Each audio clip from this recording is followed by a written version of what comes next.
ओम शांति पाल भाई। ओम शांति ईश्वर भाई। पाल भाई, हम आज की मुरली रिवीजन कर रहे हैं जी। और आज की मुरली पूरी रक्षाबंधन पे। पाल भाई, हम्म। बाबा ने रक्षाबंधन के महत्व समझाया है। हम्म। अभी रक्षाबंधन आने वाला है हम्म।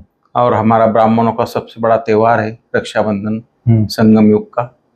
एक महीना राखी बहनें रक्षाबंधन मनाती है। रक्षाबंधन पहले ही शुरू होता है, फिर लास्ट तक एक महीना तक चलता रहता है, क्योंकि इसमें कई वीआईपीस की सेवा होती है। रक्षा सूत्र बहनें बांधती है और कुछ ना कुछ उनसे विकारों का दान लेती है। तो ये पवित्र बंधन है, पवित्रता का। जो बाबा इस संगम पे जो पवित्रता की प्रतिज्ञा कराते हैं हमसे, तो पूरी हमारी 21 जन्म तक तो चलती है, लेकिन इसकी पावर पूरे 84 जन्म तक थोड़ी रहती है, लास्ट तक भी। तो इस तरह बाबा हमको सत्व प्रधान बना के ये रक्षाबंधन मनाते हैं। तो इसका महत्व बाबा ने आज समझाया है, पूरा रक्षाबंधन का। फिर बाबा ने पाल भाई आज सेवा के लिए खास बोला है कि सेवा कैसे करनी तुम बच्चों को। बाबा ने बोला योग युक्त अवस्था हो, योग युक्त अवस्था हो कि अगर आप सेवा करेंगे तो आपकी अवस्था से अखबारों में भी इसकी निकलेगी। क्योंकि शुरू शुरू में बाबा ने बोला कि अखबारों से ही तुम्हारी बदनामी हुई थी। लोगों ने बोला है ब्रह्मा कुमारी घरदार छुड़ाती, पवित्र बनाती, भाई बहन बनाती, कई अफवाहें फैलाई थी, डिसर्विस की थी। तो बोले यही अखबार के द्वारा सेवा भी होगी। तो बाबा ने खास अखबार वालों को भी याद किया आज, और खास अपने अवस्था के ऊपर बोला है बाबा ने आज कि अब हमारी अवस्था कैसी होनी चाहिए, इसके ऊपर बाबा ने खास बोला है। फिर बाबा ने बोला है आज खास योग बल। दूसरी बात है कि अखबारों की तो सेवा है ही, और रक्षाबंधन का महत्व, तो इसी के ऊपर बाबा ने पूरी मुरली चलाई है। तो पाल भाई, थोड़ा आप भी क्लियर करेंगे आज बाबा की क्या क्या शिक्षा है आज की मुरली में। ओम शांति ईश्वर भाई। ओम शांति। आज हम लोग 13 जुलाई 2024 की मुरली रिवीजन कर रहे हैं जी। आज की मुरली पूरा जो है पवित्रता के ऊपर है जी। जो रक्षाबंधन का पर्व मनाते हैं पवित्र रहने के लिए, उसके ऊपर है। आज बाबा ने कहा है मीठे बच्चे, रक्षाबंधन का पर्व प्रतिज्ञा का पर्व है जो संगम युग से ही शुरू होता है। अभी तुम पवित्र बनने और बनाने की प्रतिज्ञा करते हो। बिल्कुल। रक्षाबंधन हम लोग राखी बांधते हैं, माना पवित्र बनने की, और औरों को बनाने की भी बांधने जाते हैं, पवित्र बनाने की प्रतिज्ञा करते हैं और करवाते हैं। जी। फिर बाबा ने कहा तुम्हारे कार्य किस आधार पर सफल हो सकते हैं, ना तुम्हारा नाम बाला कैसे होगा। बाबा ने कहा ज्ञान बल के साथ योग का भी बल हो, तब सब कार्य आपे ही करने के लिए तैयार हो जाएंगे। जी। यहाँ पर बाबा ने अखबार वालों के लिए बोला है, जैसे दुनिया वाले को पैसा देना पड़ता है, अगर तुम्हारे ज्ञान के साथ साथ योग रहेगा तो सहज रीति फ्री में कार्य करेंगे। ईश्वरीय सेवा अर्थ, इसके लिए वो बोला सब कार्य आप ही करने के लिए तैयार हो जाए। बाबा ने वो भी अंडर लिखा है, पैसा देकर अगर छपवाते हो तो रिश्वत होगी। सुना तो दुनिया में और आप में क्या अंतर रह गया बोले। फिर ये बात भी अंडरलाइन कराई बाबा ने, बोला है बाबा ने। बाबा ने कहा योग बहुत गुप्त है, जिससे तुम विश्व के मालिक बनते हो। जी। योग में रहकर समझाओ तो अखबार वाले आपे ही तुम्हारा संदेश छापेंगे। जी। अखबारों से ही नाम बाला होना है, इनसे ही बहुतों को संदेश मिलेगा। बाबा ने आज कहा अखबार वालों ने ही क्या क्या बोला आप लोगों को, घर बार छुड़ाते हैं, भगाते हैं, भाई बहन बनाते हैं, तो अखबार से ही तुम्हारा नाम बदनाम हुआ है, अखबार से ही नाम बाला होगा। आज बाबा ने कहा इनसे ही बहुतों को संदेश मिलेगा। फिर आज बाबा ने कहा आज बच्चों को बाबा रक्षाबंधन पर समझाते हैं, क्योंकि अभी रक्षाबंधन नजदीक है। जी। बच्चे राखी बांधने के लिए जाते हैं, यह है पवित्रता की निशानी। जी। राखी का त्योहार पवित्रता की निशानी। जी बिल्कुल। सबको कहना होता है पवित्र बनने की राखी बांधो। यह भी जानते हो पवित्र दुनिया सतयुग आदि में होती है, इस पुरुषोत्तम संगम युग पर ही राखी पर्व शुरू होता है, जो फिर मनाया जाएगा जब भक्ति शुरू होगी। इनको कहा जाता है अनादि पर्व। जी। संगम पर होता है, सतयुग में नहीं होगा। सतयुग और त्रेता दो युग। सतयुग तो कोई पर्व ही नहीं, वहाँ हमेशा खुशी रहती है। जो कलयुग में होता है वो वहां नहीं होता। बाबा ने कहा कि भक्ति मार्ग में शुरू होते हैं यह सब त्योहार। ये सब त्योहार आदि संगम में होते हैं, फिर भक्ति मार्ग से शुरू होते हैं। सतयुग में कोई त्योहार होता नहीं। जी। तुम कहेंगे वहां दीपमाला होगी सतयुग में, नहीं। जो यहाँ मनाते हैं वह वहां नहीं मना सकते। जी। बाबा ने कहा ब्रह्मा द्वारा स्थापना होती है पावन दुनिया की, इसलिए पवित्र बनाने के लिए राखी बंधन मनाया जाता है। अभी है ज्ञान मार्ग का समय।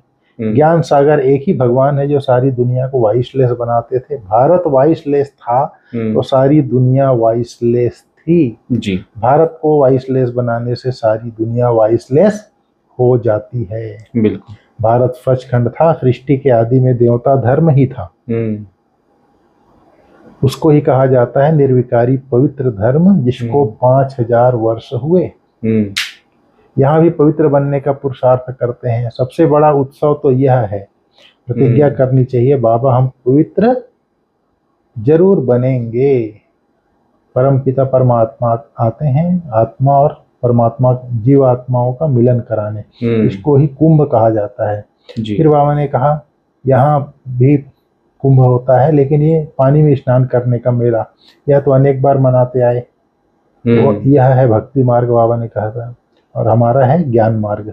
संगम को भी कुंभ कहा जाता है। 3 नदियां वास्तव में है नहीं, गुप्त पानी की नदी कैसे हो सकती, बाबा बोलता है। एक्चुअल में कहते हैं, बाप कहते हैं तुम्हारी यह गीता गुप्त है, यह तो समझाया जाता है। तुम योग बल से विश्व की बादशाही लेते हो, इसमें नाच तमाशा आदि कुछ भी नहीं है। वह नाच तमाशा भक्ति मार्ग पूरा आधा कल्प चलता है, और यह ज्ञान चलता है एक लाइफ। और 2 युग है ज्ञान की प्रारब्ध, ज्ञान नहीं चलता है। भक्ति तो द्वापर कलयुग से चली आई है। ज्ञान सिर्फ एक ही बार मिलता है, फिर उसकी प्रारब्ध 21 जन्म मिलती है। जी। बाबा ने कहा अभी तुम्हारी आंखें खुली है। कौन सी आंखें? बुद्धि रूपी आंखें। जी। आगे तुम अज्ञान में थे, अब राखी बंधन पर ब्राह्मण लोग राखी बांधते हैं। तुम भी ब्राह्मण, वह है कुक वंशावली, तुम हो मुख वंशावली।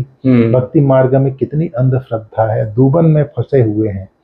दूबन में पांव फंस पड़ते हैं ना, तो भक्ति के दूबन में मनुष्य फंस जाते हैं और एकदम गले तक आ जाते हैं। तब फिर बाप आते हैं, जब बाकी चोटी रहती है।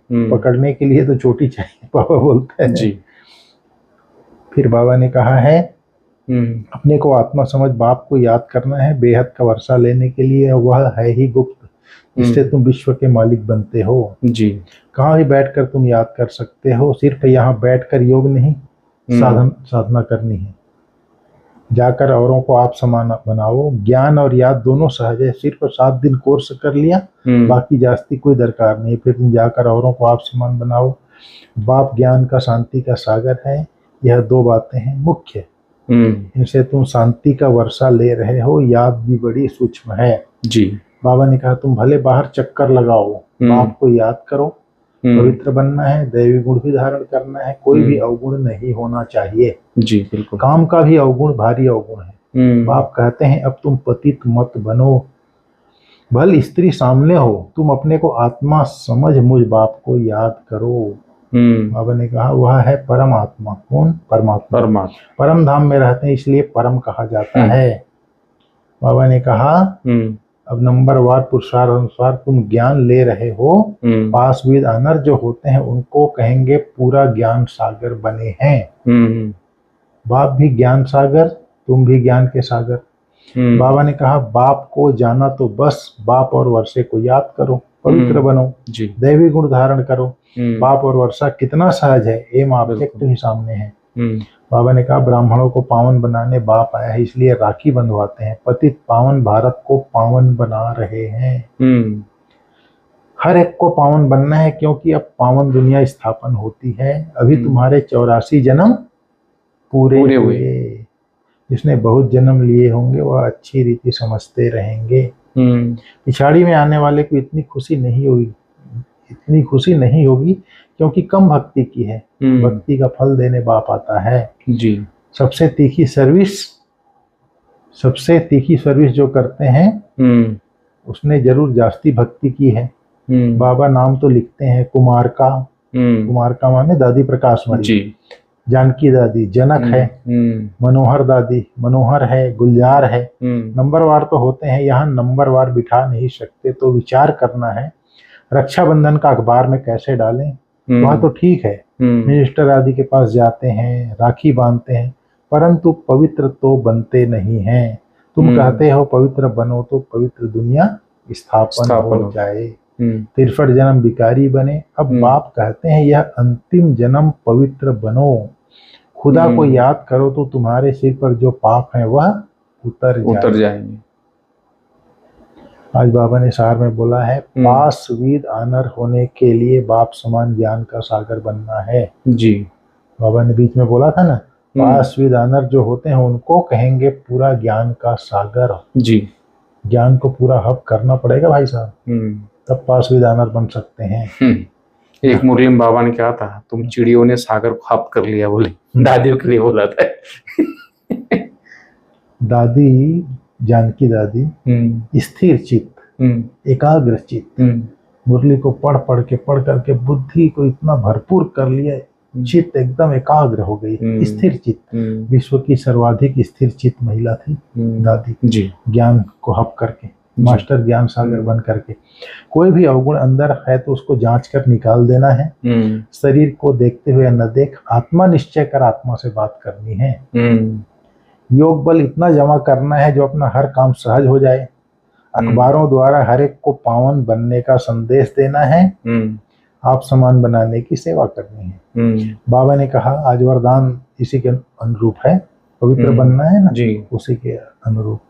बाबा ने कहा देह भान को देही अभिमानी स्थिति में परिवर्तन करने वाले बेहद के वैरागी भाव। चलते चलते यदि वैराग्य खंडित होता है तो उसका मुख्य कारण है देह भान।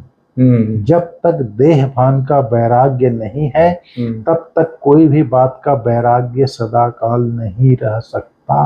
समझ में आया? सबसे पहला देह भान का वैराग्य। जब तक आत्मिक भान नहीं, देही अभिमानी स्थिति नहीं बनी है, मैं आत्मा इस शरीर से भिन्न हूँ, तब तक विकार आते ही रहेंगे और कोई भी बात का वैराग्य नहीं हो सकता जी। अगर मैं आत्मा को भूल रहा हूँ बार बार तो कभी काम आएगा, क्रोध आएगा, लोभ आएगा, मोह आएगा, अहंकार, आलस्य, अलवेलापन, ईर्ष्या, द्वेष, नफरत, सारी चीजें आएंगी। इसलिए बाबा ने कहा जब तक देह भान का वैराग्य नहीं है तब तक कोई भी बात का वैराग्य सदा काल नहीं रह सकता जी। संबंध से वैराग्य यह कोई बड़ी बात नहीं है, वह तो दुनिया में भी कईयों को वैराग्य आ जाता है, साधु लोग चले जाते हैं ना जी। लेकिन यहाँ देह भान के जो भिन्न भिन्न रूप हैं उन्हें जानकर देह भान को देही अभिमानी स्थिति में परिवर्तन कर देना, यह विधि है बेहद के वैरागी बनने की। समझ में आया जी?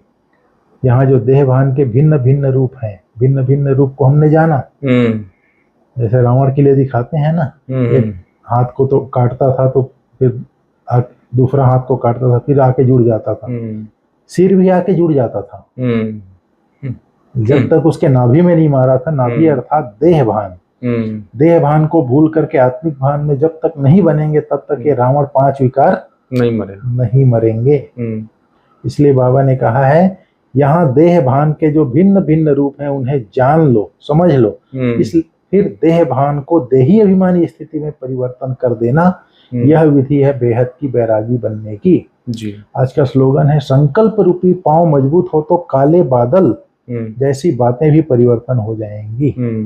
ब्रह्मा बाबा के सामने कितनी काले बादल रूपी बातें आई, कितना पिकेटिंग हुआ सिंध में, उसके बाद बेवरी पार्ट चला, खाने को दाना नहीं था, लेकिन बाबा बैठा है, इसके बच्चे हैं वो खिलाएंगा। काले बादल रूपी बातें भी परिवर्तन हो गई, आई और चली गई जी। ठीक है ईश्वर भाई, ओम शांति। ओम शांति पाल भाई। अच्छा है, आज तो खास एडवांस में सभी भाई बहनों को रक्षाबंधन की मुबारक हम देते हैं मधुबन से जी। और खास बाबा आत्मस्मृति का तिलक लगा के, पवित्रता की राखी बांध के, हम सबको हर साल त्यौहार आता है और हमारे अंदर जो भी कमियां हैं उसको निकालने का एक चांस मिलता है, प्रतिज्ञा का चांस मिलता है। तो इस साल भी अगर छोटी भी कोई देह अभिमान से संबंधित कोई भी अंदर कमी कमजोरी है, मैं समझता हूँ उसको इस रक्षाबंधन पे अंदर से चेकिंग करके उसको स्वाहा करेंगे और पवित्रता की जो प्रतिज्ञा करके भविष्य के लिए, जैसे बाबा ने शहजादा पद, साहेबजादे अभी है लेकिन शहजादा बनना है, तो उस पद को प्राप्त करेंगे। ओम शांति। ओम शांति।